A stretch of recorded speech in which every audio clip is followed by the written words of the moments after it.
Será que a conjuntura vai ter alguma influência nessa eleição? Será que é ela que está, digamos assim, segundo consta, dificultando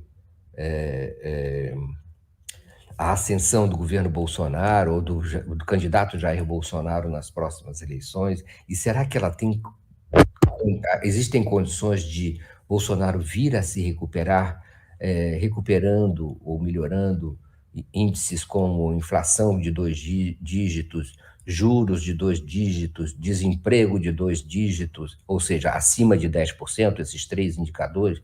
Uhum. Se vê alguma mudança no horizonte que possa facilitar a tarefa para que Bolsonaro seja reeleito? Eu acho isso muito difícil, Mário.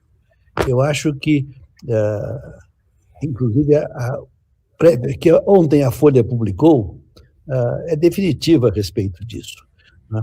Quer dizer, a vitória do Lula no primeiro turno está muito clara.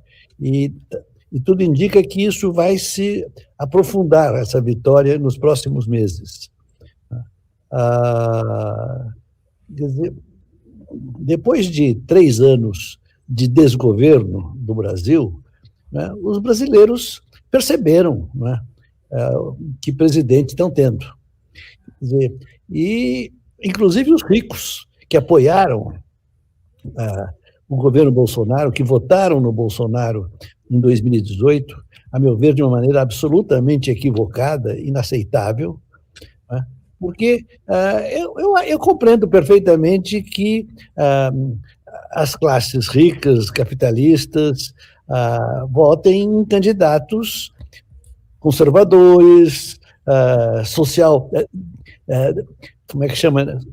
Não social-democratas, mas liberal-democratas, essas coisas. Tudo bem, isso faz parte da lógica do jogo político nas sociedades capitalistas. Mas o caso do senhor Bolsonaro é um caso extremo, é um caso de profunda incompetência e profunda maldade. Quer dizer, de uma extrema-direita que defende o autoritarismo como bandeira, né? Então, e que vem tentando dar golpes todos esses anos. Quer dizer, então, acho que o povo brasileiro percebeu isso e que, então, nós estamos caminhando para a vitória de Lula no primeiro turno, o que será uma grande vitória para o Brasil. Eu sempre previ que o Bolsonaro seria derrotado, há muito tempo que eu faço isso, porque eu penso em termos sociológicos e vejo que as classes sociais, a sociedade civil, em que o peso dos mais ricos e dos mais poderosos pesa mais do que o dos trabalhadores, quer dizer, não está disposto a entrar no autoritarismo. Algumas pessoas comparam a atual situação com a de 64 e é um enorme equívoco. Quer dizer, em 64 havia condições para um golpe e esse apareceu. As classes dominantes estavam com muito medo do comunismo. Hoje não há nada disso. Agora, por outro lado, você me pergunta o que é o governo Bolsonaro.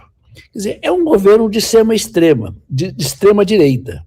Ou, eu prefiro dizer, é um desgoverno, porque, na verdade, ele não governa nada. Quer dizer, felizmente, nós temos um Estado que é razoavelmente bem organizado e bem estruturado e que, digamos, segura as pontas, né? Você veja, por exemplo, nessa pandemia, o papel do governo foi de aumentar o número de mortos, de praticar rigorosamente um genocídio, né? O número de pessoas que não precisava ter morrido, quando a gente compara com a dos outros países, quer dizer, é coisa de quase 500 mil pessoas, dos 700 mil que morreram. Quer dizer, é um escândalo uma coisa dessa. Agora, o Estado, por outro lado, que é o SUS, esse foi uma barreira, né? E, graças a Deus, nós tivemos o SUS, que permitiu que nós todos fôssemos vacinados, né? E, então, você veja, a gente vê bem a diferença entre o Estado e o governo. Então, O governo, no plano econômico, foi neoliberal, né? Quer dizer, usou a bandeira das reformas, quer dizer, o teto de gasto já veio de um governo também neoliberal, do governo do senhor Temer, né?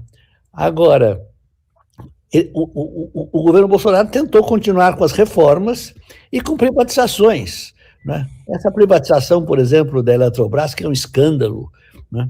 Quer dizer, é a entrega do patrimônio público, né, de maneira absolutamente inaceitável. Isso, né, é o que o governo faz, mas daí para ser neoliberal, é um neoliberal incompetente, se quisermos, né? Porque o que ele conseguiu foi muito pouco, não conseguiu nada em termos de resultados, e não conseguiu fazer as reformas que ele se propunha a fazer, né? E não conseguiu fazer que o país retomasse o desenvolvimento. Nada disso, né? Como você diz, inflação de 2 dígitos, desemprego de 2 dígitos, né? Então, esse é um governo economicamente neoliberal, politicamente de extrema-direita, é um desgoverno.